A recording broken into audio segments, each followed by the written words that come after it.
years and some of the sorrow I met when very young. At age 9, I lose my beloved mother to the deadly milk sick. Our cow had eaten a poisonous snakeroot plant. My mother dies a slow, horrible death over a 10-day period. She calls me to her bedside and with a weak voice asks me to keep 3 promises: to be good and kind, to help take care of the family, and to worship the Lord. My father and older cousin Dennis Hanks build the coffin. Pa asked me to carve the pegs for this primitive box. I'll never forget my anguish as we place her in the cold, desolate, hard ground. At age 18, I lose the best friend I've ever had.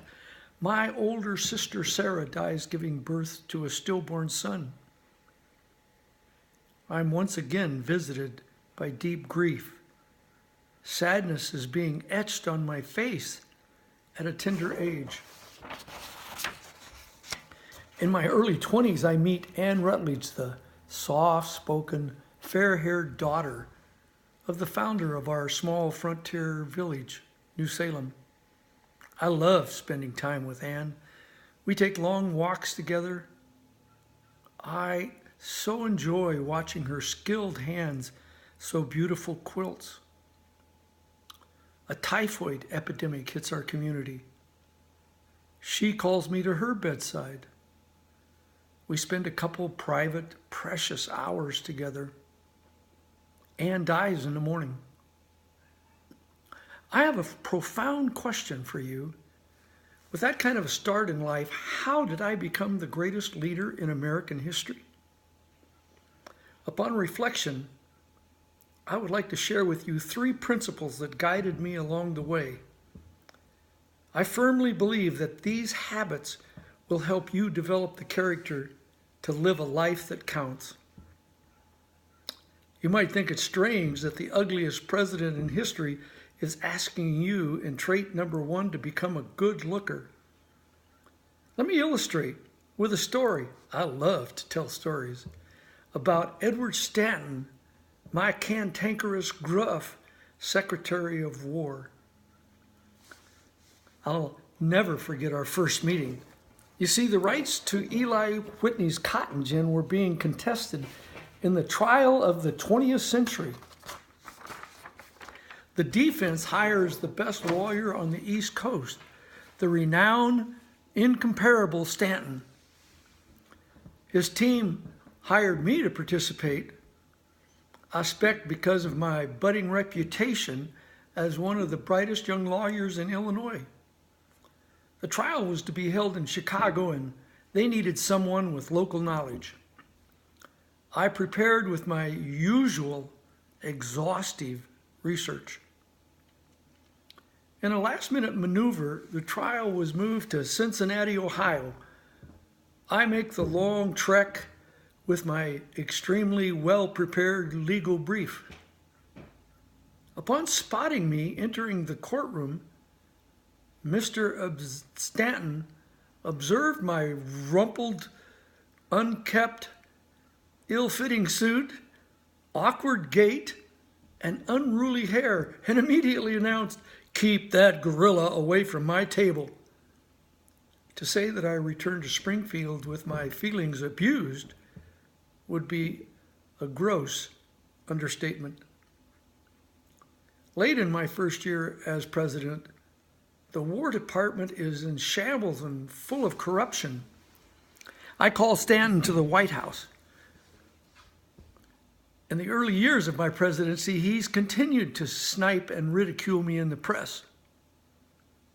I'm sure he's scratching his head as to why I've called him into my office. Mr. Stanton, let me get right to the point. I'm aware of your passion to keep the Union together.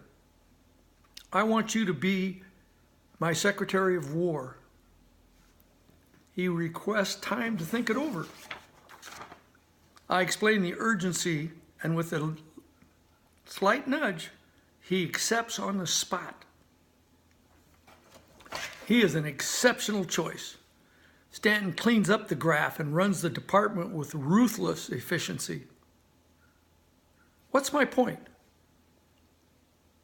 Had I been unwilling to forgive Stanton for his earlier behavior, I would have denied the country the benefit of his strong leadership.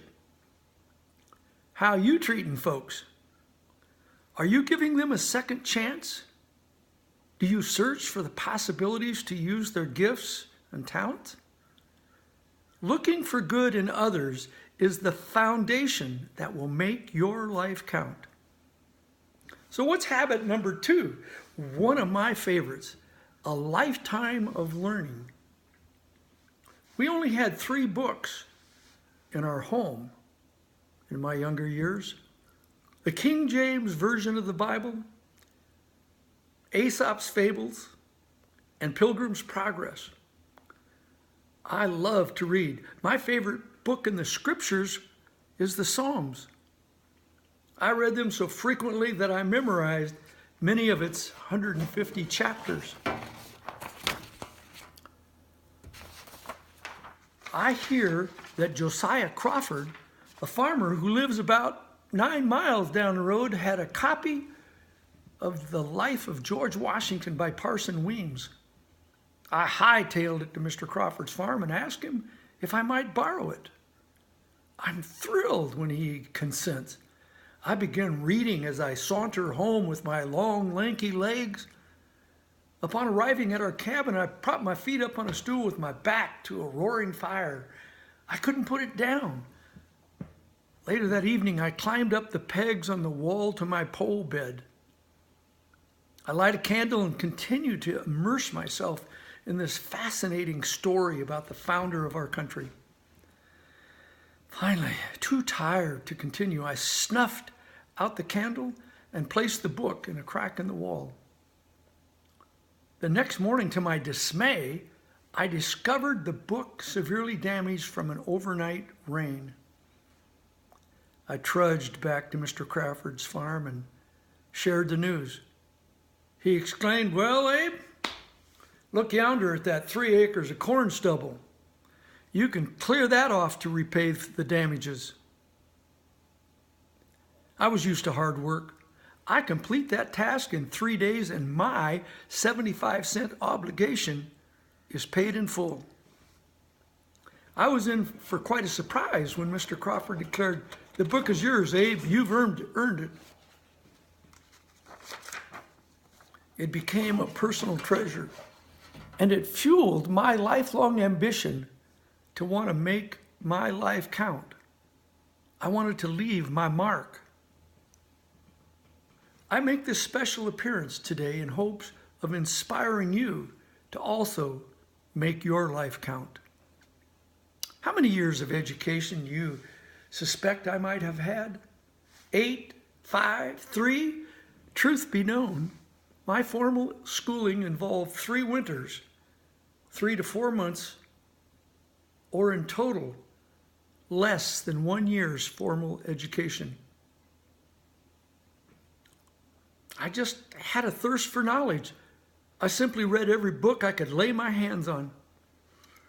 As president, I checked out numerous texts from the Library of Congress on military strategy. It helped me to develop a new role for the presidency still practiced today, that of Commander-in-Chief. The second part of a lifetime of learning is staying current with new innovations. Almost everyone's surprised to know that I'm the only president to own a patent. I created a system to get flatboats off the Mississippi sandbars. Google it.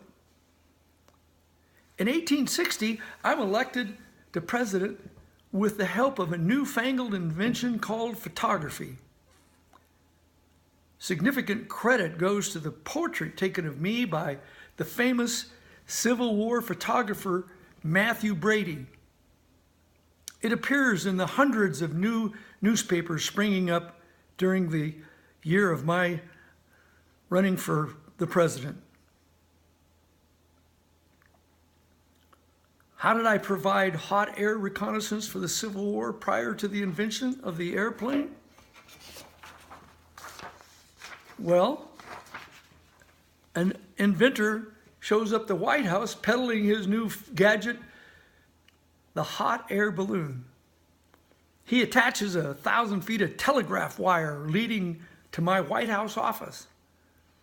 Up goes the balloon, he taps out the message, and I receive the first message from the sky. It actually helps in several battles of the war. On my weekly walks from the White House to the patent office, I discover a new weapon for my boys in blue, the Spencer repeating rifle. I invite the inventor over. We do some target practice behind the White House. I ordered that weapon immediately. Unfortunately, one of my generals lets it sit on his desk for a year. Don't get me started on the ineptness of some of my military leaders. I worked hard to stay current on the latest innovations. My message for you is to get ahead. You must stay ahead of new technology. Now you have the second key for a lifetime of learning. Maybe you know of my love of humor and storytelling. That leads us to trait number 3, a lifetime of laughter. Let me share with you one of my favorite stories entitled The Perfect Woman. It's about a Southern Illinois preacher who, in the course of his sermon about the only perfect man who ever appeared in this world, notes that there's no record in the Bible or elsewhere of any perfect woman having lived upon the earth. Whereupon there arose in the rear of the church a persecuted-looking lady, who, when the preacher paused for a breath, she boldly announced, "I know a perfect woman. I've heard about her for every day for the last 6 years." "Who was she?" asked the startled preacher. "My husband's first wife," she exclaimed. Humorous stories were the medicine that helped me survive the fiery trials of the Civil War. So there you have it, 3 great tools. Become a good looker. See the best in others. A life filled with learning and staying abreast of new innovations. And 3, thank God for humor. Yet these 3 aren't worth a bucket of spit if you don't possess the last quality. That's honesty. How did I become known as Honest Abe? Well, that began when a young lady came to my small store in New Salem. I accidentally overcharged her 6.5 cents by using the wrong measuring weight. I felt so bad I closed the shop and walked the 9-10 miles to pay off her 6.5 cents. After that incident, folks in the small community began to call me Honest Abe. Honesty and integrity were stamped on my soul. Well, in conclusion, it's not complicated. Focus on those 3. Become a good looker. See the best in others. Keep reading and discover a lifetime of learning. Let's learn to laugh. Lighten up. You might even try attending the theater for a much-needed respite. Mix these 3 with honesty, and you have the recipe for living a life that counts. Find your calling, your passion, your vision to serve. Mine was to save the grand experiment called democracy. So I hope a life of loving, learning, and laughter for you. Tell them you heard these principles from Honest Abe Lincoln.